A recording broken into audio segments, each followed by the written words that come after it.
So I have some footage that I want to share with you, but I need to set this up with a little bit of context. So yesterday I got back from Arizona. I was out there for a few days to work with my friend Steven's photo lab called Hidden Light. I got to make a palladium print up there with my friend Matt, and it was really an amazing time, and I've got some videos I'm going to share with you.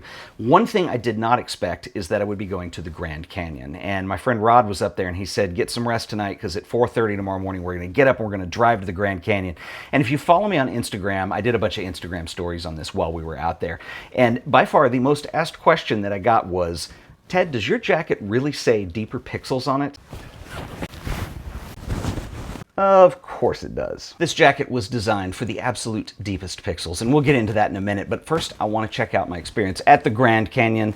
Probably best to start at the beginning.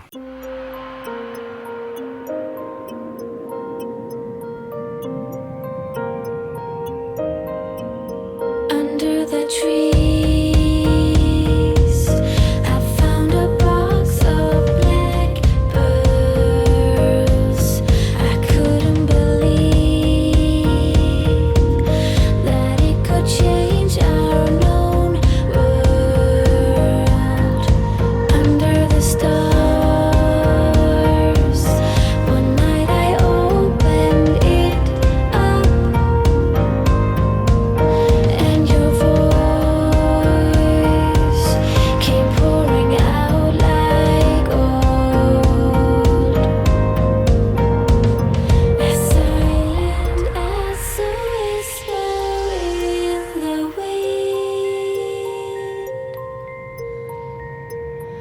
Lonely words were hovering within.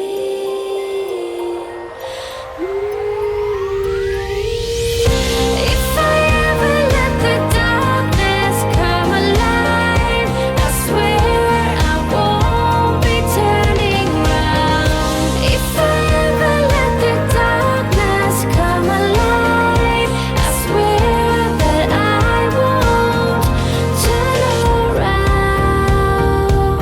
We found a perfect system to replace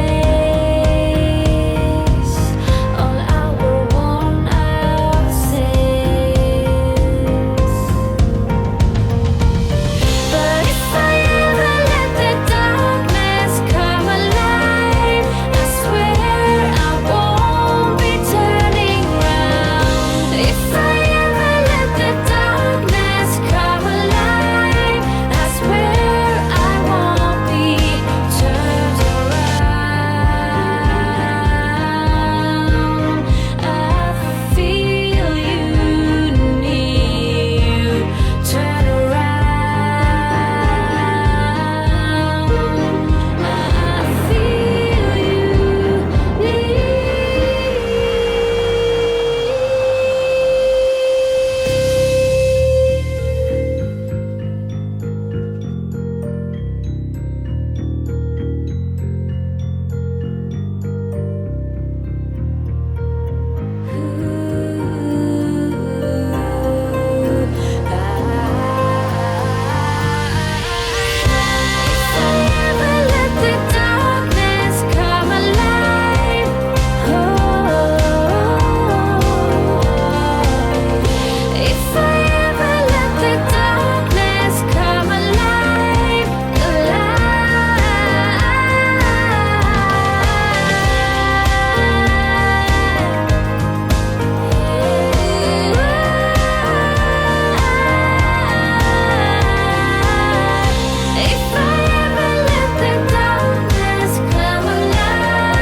This was my first time to visit the Grand Canyon, and it was a complete spiritual experience. It was like nothing I'd ever seen before. You know, I've seen pictures of the Grand Canyon, obviously, but until you're there, you have no concept of what an amazing thing this is. And so my friend Rod Clark, who took me up there, I didn't know I'd be doing that on this trip. So he said, we're going to get up really early. We want to photograph this right as the sun's coming up. And I said, okay, we can do that.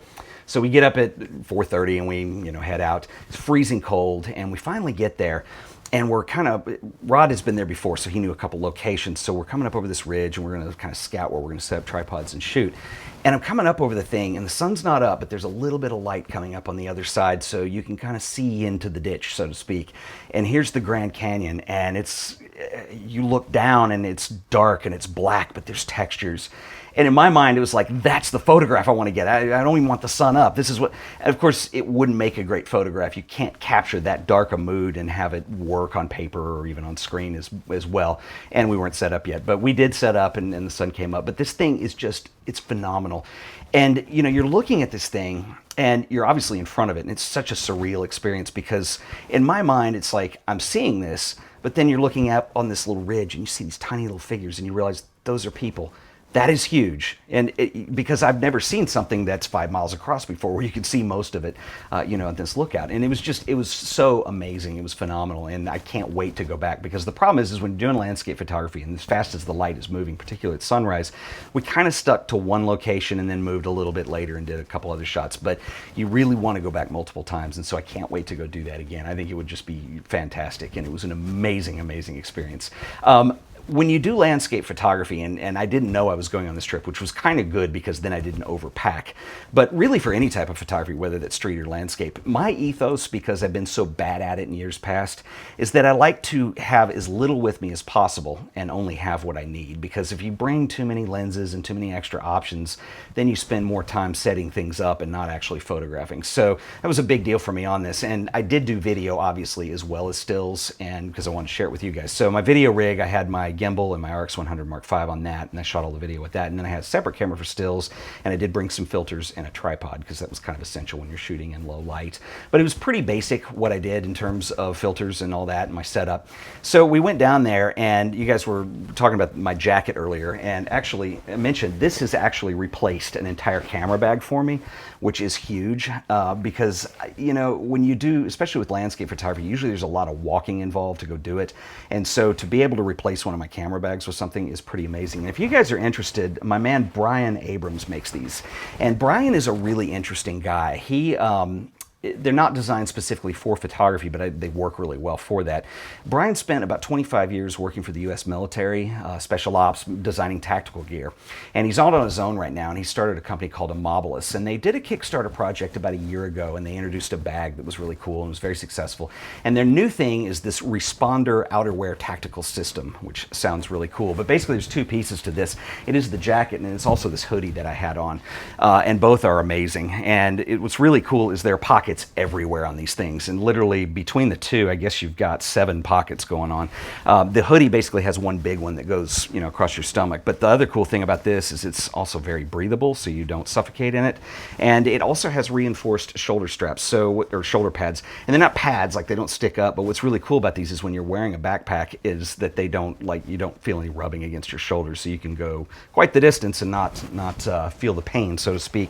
But the jacket is quite awesome. He did do mine custom with a Deeper Pixels Velcro military grade sticker on here. You can customize this with whatever you want, I suppose. But it has 7 pockets on it, and they're amazing. The front ones have magnets in them, so if you put something in there, you don't even have to think about it. It closes up and locks. You can fit like a small tablet. I put my filters in the back of it, which was really cool. And I think these are outstanding. The other really cool thing that makes this really useful is it has all these laser cut MOLLE slits in it. So basically what this means is, don't have it here, but my knife, you can put that in here if you need that to travel with, or you can look online and you can get, tactical clips and stuff to tie on here. So what's really cool about this is if you want to do street photography, for instance, and you want to bring an extra lens, you've got pockets to put it in, so it eliminates the need for a camera bag.